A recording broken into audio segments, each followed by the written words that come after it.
Et sur vous tous les frères et sœurs, aujourd'hui on va parler du Ramadan comme tu l'as vu dans le titre et particulièrement de ce livre, le jeûne du Ramadan. Donc comme tu l'as vu, donc des hadiths illusoires et dangereux. Donc on va se les lire ensemble. Donc ce n'est pas ma vision, c'est la vision, on va dire doctrinale, dogmatique du sunnisme ou d'une certaine branche du sunnisme. Et donc il y a des hadiths qui sont dangereux et illusoires pour les gens, c'est-à-dire que voilà, c'est un peu pour te reposer sur tes lauriers, etc. Donc c'est parti tout de suite. Donc à la page 15 de ce livre, donc c'est un hadith. Abu Saïd al-Khudri rapporte que le prophète aurait dit, soi-disant, il n'est point de serviteur qui jeûne un jour pour la cause d'Allah sans qu'Allah n'éloigne son visage de l'enfer d'une distance équivalente à 70 années. Donc 70 ans, ça veut dire un grand nombre d'années. En vérité, il ne faut pas le prendre littéralement. Maintenant, voilà. Tu vois un petit peu la gravité de la chose, c'est-à-dire que les gens, s'ils lisaient ça, ils pourraient se dire, voilà, je jeûne un jour, dans un certain sens, ça m'éloigne de l'enfer facilement. Et tu vas voir qu'il y en a plusieurs hadiths, c'est pour ça que je te dis ça. Le messager d'Allah aurait soi-disant dit, le jeûne est une protection qui préserve le serviteur de l'enfer. Je répète, le jeûne est une protection qui préserve le serviteur de l'enfer. Donc, les références pour le hadith, le numéro 1, c'est Bukhari Muslim, et l'autre, c'est dans Ahmed. Donc tu vois un petit peu la gravité. Donc bien entendu, ça, en vérité, ça, c'est le Seigneur qui sait, premièrement. Et donc d'être aussi affirmatif que ça, selon ce qu'on rapporte des sources dites musulmanes sunnites, tu vois que ça peut inciter les gens à se reposer sur leur laurier. Et encore une fois, c'est illusoire dans le sens où c'est écrit nulle part dans le Coran que le jeûne, c'est une protection qui te préserve de l'enfer. C'est pas rien quand même, c'est pas rien. Donc quand j'ai lu tous ces hadiths, encore une fois, ça m'a énervé et vu qu'on est dans la période, bah voilà, ça me paraît logique de refaire une vidéo là-dessus. Il y a encore deux, trois inventions. La passe d'après, donc, soi-disant, Sahl ibn Sad aurait rapporté que, soi-disant, le prophète aurait dit, au paradis existe une porte, Ar-Rayyan, à laquelle seuls les jeûneurs pourront avoir accès au jour de la résurrection. Une fois qu'ils y seront entrés, elle sera close et nul ne pourra plus y entrer. Bien entendu, cette porte, c'est écrit nulle part qu'elle existe, cette soi-disant porte des jeûneurs. À la page 17, c'est encore pire, je te le montre. Donc là, c'est un soi-disant hadith Qudsi, ou soi-disant Allah aurait dit ou a dit, tu le vois écrit, qu'Allah a dit. Le Seigneur est au-dessus de ce qu'on lui attribue. Tout ce que fait le fils d'Adam est pour lui, sauf le jeûne, qui est pour moi, et c'est moi qui en accorde la rétribution. Il se prive pour moi de nourriture, de boisson et de plaisir charnel.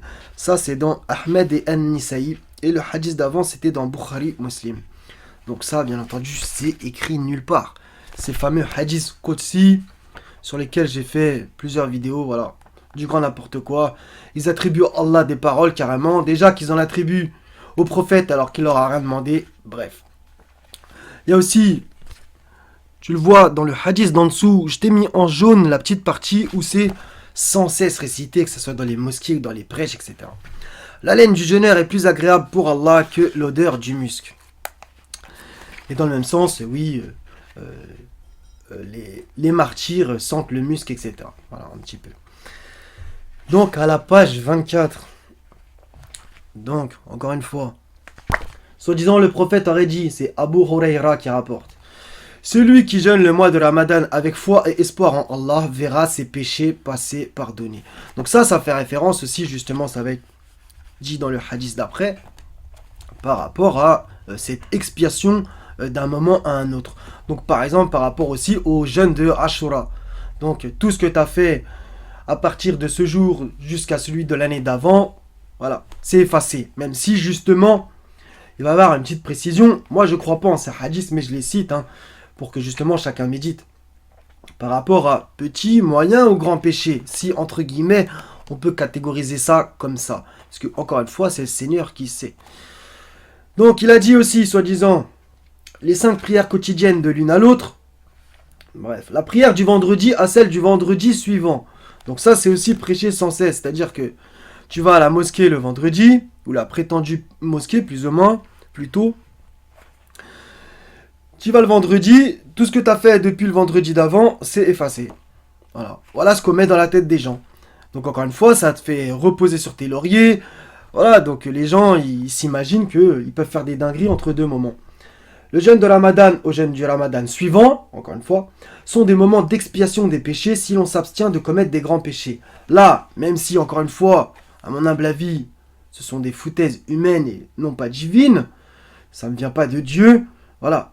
Il y a quand même cette petite précision qui, à la limite, paraît juste. Si l'on s'abstient de commettre des grands péchés, d'accord? Parce que le mec, il se dit, bon, vendredi, je vais à la mosquée, cette semaine, j'ai fait des grosses dingueries, bon, c'est pas grave. Je vais faire en plus une aumône, et comme c'est écrit dans le hadith, celui qui construit une mosquée pour Allah, Allah lui construira une maison dans le paradis, d'accord? Donc, en gros, je vais m'acheter une baraque limite dans le paradis, et en plus, ça m'effacera tout ce que j'ai fait du vendredi, depuis le vendredi dernier. J'imagine un petit peu la gravité et la dangerosité de ces choses. Et justement, il y a d'autres hadiths qui vont dans le même sens. Ça, j'en avais déjà parlé plein de fois. Voilà, c'est la vente des hasanettes, faire croire aux gens que le paradis, c'est Las Vegas, c'est facile d'y aller, en disant 2-3 phrases, en faisant 2-3 trucs. D'accord? C'est vraiment grave de faire ça. Parce qu'encore une fois, le jugement appartient à Allah. Et il le dit plein de fois, qu'il y a des gens, ils auront, dans un certain sens, énormément de bonnes actions, mais il y a des choses qui vont faire que tout soit effacé. Voilà. Que ça suffira pas par rapport à certaines choses qui vont faire pencher la balance dans le mauvais sens. Voilà, faut jamais être sûr de soi, de se dire j'ai fait ça, paradis. Un peu comme je t'ai dit l'autre jour. Voilà, tu coches la case prière, c'est bon. La case Hajj, c'est bon. Encore une fois, selon ta vision, etc. Donc tu coches les prétendues 5 cases que justement ils ont parlé là-dedans par rapport à soi-disant l'islam tiendrait sur 5 piliers, etc. Et t'as ton ticket. C'est vachement dangereux de fonctionner comme ça. C'est vachement dangereux. Autant que dans le sens inverse, de dire t'as fait ça une fois, c'est fini pour toi. Et que ça soit dans, entre guillemets, l'islam, le sunnisme ou le schisme, etc., toutes les branches, le judaïsme et la chrétienté, etc. Il y a des trucs comme ça où, en gros, il y a certaines choses, t'as pas le droit à l'erreur. T'as pas le droit à l'erreur. Dieu ne te pardonnera jamais. Non, ça c'est faux. Dieu est pardonneur et miséricordieux, autant qu'il est dur en châtiment et énormément d'autres facettes qu'il faut essayer au mieux de ne jamais oublier. Voilà. Encore un hadith hyper dangereux à la page 25. Soi-disant, le prophète aurait dit chaque jour et nuit de Ramadan, Allah a affranchi des personnes du feu. Et chaque musulman bénéficie d'une invocation particulière qui lui sera exaucée. T'imagines un peu? Allah a affranchi des personnes du feu. Mais qu'est-ce qu'on en sait? Qu'est-ce qu'on en sait? Surtout quand je vais te lire un verset coranique juste après. On va y aller après avoir lu ce dernier hadith, un classique. Ça c'est le menu best-of. C'est la punchline qu'on te sort toujours dans les mosquées et les prétendus imams youtubiens. Donc le Ramadan est venu à vous, etc., etc. Pendant ce mois, les portes du paradis sont ouvertes et les portes de la géhenne sont fermées. La géhenne, le feu, l'enfer. Les diables y sont enchaînés. Voilà. Donc les portes de l'enfer sont fermées, les portes du paradis sont ouvertes, les diables sont enchaînés. Voilà. Bah c'est bizarre, moi c'est pas ce que je vois à chaque fois. Hein. C'est pas ce que je vois. Ok? Il y a tellement de problèmes. Par rapport au moment où ça commence. Par rapport à au début de la journée de jeûne et la rupture. Par rapport au nombre de temps qu'il faut jeûner, etc. Comment? Bref, c'est un bordel pas possible. Le calendrier. Les savants d'ici et là qui disent top départ. Bref, j'ai mal au crâne. Mais bref, dans un certain sens, c'est pas bête. Même si, dans un autre, c'est n'importe quoi. Et les gens, ils le disent dans la rue. Les diables sont enchaînés, les portes de l'enfer sont fermées. Ils y croient fermement. Ils y croient fermement. Et c'est en ça que c'est dangereux. Et ils se disent, c'est bon, c'est Ramadan, il n'y a que du bien qui se passe sur terre. Mais c'est une blague ou quoi? Est-ce que c'est une blague? D'accord? On va continuer par 2-3 hadiths, 2 de mémoire, et des versets coraniques. Donc on va un petit peu revenir sur le hadith. Celui qui jeûne le mois de Ramadan avec foi et espoir en Allah verra ses péchés passés pardonnés. Donc ça c'est la fameuse expiation qu'on a vue juste après aussi, de Ramadan jusqu'au Ramadan suivant, etc. sont des moments d'expiation des péchés. Donc l'expiation des péchés c'est un thème intéressant, même si encore une fois pour moi il est dévoyé bien souvent, mais ça existe coraniquement. Exemple, 11, 114. A'udhu billahi minash shaitanir rajim, bismillah. Accomplis la salat aux deux extrémités du jour et à certaines heures de la nuit. Les bonnes œuvres dissipent les mauvaises. Cela est une exhortation pour ceux qui réfléchissent. C'est-à-dire que voilà, je peux pas être plus clair que le Seigneur. Les bonnes œuvres dissipent les mauvaises. Donc, voilà. Le Seigneur peut expier, effacer tes péchés, les miens, etc. Il peut, par des bonnes œuvres.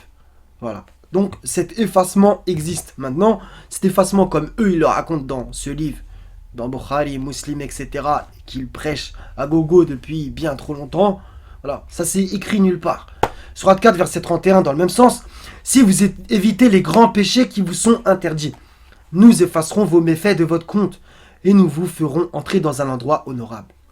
Écrit le paradis entre parenthèses, ça me paraît logique. Voilà. Donc, le Seigneur peut effacer du compte ce qu'il veut. Encore une fois, tout ça, ça lui appartient. Le jugement lui appartient. C'est pour ça que se permettre en tant qu'humain de dire ci ou ça, c'est complètement ouf. Surtout qu'on va lire tout de suite un verset coranique, 46, 9, surat 46, verset 9. Ça, c'est Mohammed qui devait dire. Dis, je ne suis pas une innovation parmi les messagers. Ça, c'est très intéressant, ce mot innovation. Se remplit de toute innovation est un égarement, tout égarement mène en enfer, etc. Alors qu'il y a sans cesse des innovations dogmatiques, doctrinales, etc. Il n'y a que ça, mais bon. Je ne suis pas une innovation parmi les messagers. Je ne sais pas ce que l'on fera de moi, ni de vous. Je ne fais que suivre ce qui m'est révélé. Je ne suis qu'un avertisseur clair. Donc voilà ce qu'il devait dire. Voilà ce qu'il devait dire. Malgré que le Seigneur lui a dit, nous t'avons accordé l'abondance, etc., etc. Il y a plein d'autres versets qui lui sont destinés, mais ça c'est ce qu'il devait dire. Je ne sais pas ce que l'on fera de moi ni de vous. Il ne savait pas. Donc comment il aurait pu dire les phrases qu'on lui impute? Ok? Après que des gens, t'as l'impression qu'ils prennent la bonne voie et d'autres, t'as l'impression qu'ils prennent la mauvaise, il y a des signes pour les gens qui réfléchissent, etc. Et le Seigneur montre des signes en toutes choses. Mais ça encore, ça aussi c'est trop compliqué. Des gens qui vont aller tout droit, après ils vont partir en vrille. D'autres sont partis en vrille, après ils iront tout droit. C'est trop compliqué. On ne peut pas se permettre de juger. C'est le Seigneur qui sait. Donc voilà. Donc il y a encore un autre hadith deux autres hadiths qui sont très très dangereux. Malgré que sur ce site hadith du jour, tu vas voir qu'il y a une sorte d'explication. Puisque encore une fois, c'est ce qu'ils nous disent. Il ne faut pas lire le hadith seul. Il y a toujours des explications. J'ai envie de dire oui et non. Les gens, où ils n'ont pas le temps, ou justement, on leur balance le hadith comme ça en pleine face, et ils se disent, oh, bah c'est comme ça. Comme ceux que je t'ai lus, par exemple. D'accord? D'après Abu Musa al-Ash'ari, je suis allé voir le prophète, soi-disant, et il y avait avec moi un groupe de mon peuple, etc. Je vous annonce la bonne nouvelle et annoncez-la à ceux que vous avez laissés derrière vous. Celui qui atteste la ilaha illallah de manière véridique entre au paradis. Voilà ce que le prophète aurait soi-disant dit. T'imagines? Celui qui atteste la ilaha illallah de manière véridique entre au paradis. Mais c'est dangereux. Donc, carrément, tu dis une phrase, c'est bon. Il y a bien écrit plus tard que voilà. Voilà, c'est l'imam Abderrahman ibn Hassan al-Sheikh. Celui qui atteste de la ilaha illallah est celui qui prononce cette parole en connaissant son sens et en agissant par ce qu'elle induit, que ce soit dans son fort intérieur comme dans ses actes extérieurs, etc.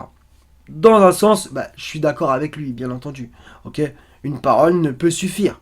C'est pas parce que tu dis une chose que c'est suffisant. Il faut qu'il y a les paroles et l'action, même si les paroles sont quelque chose d'important aussi. Voilà. Mais sans cette double chose, voilà, c'est quand même autre chose. Donc tu dis la ilaha illallah, basta, t'arrives dans le jardin d'Éden. C'est illogique en plus de ça. Ok, donc c'est très très très dangereux. Même s'il y a écrit, bien entendu, dans ce hadith, de manière véridique. Mais ça veut dire quoi? Ça veut dire quoi de manière véridique?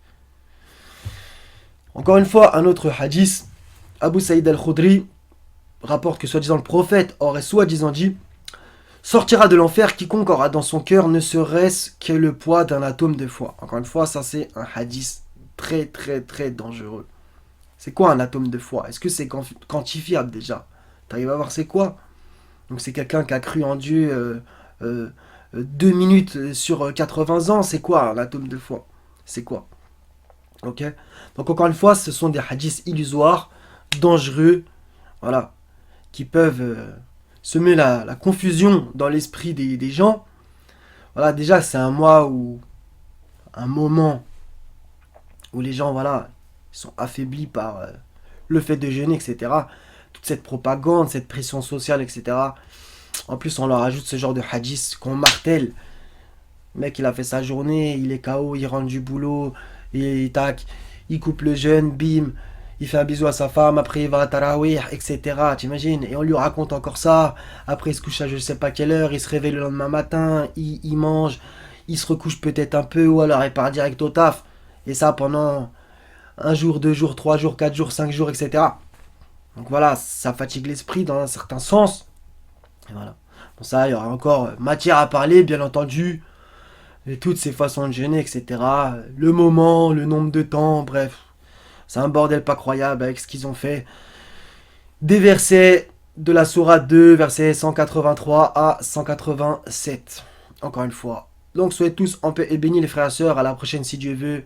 Paix sur vous tous et louange au Seigneur des mondes et paix sur les envoyés.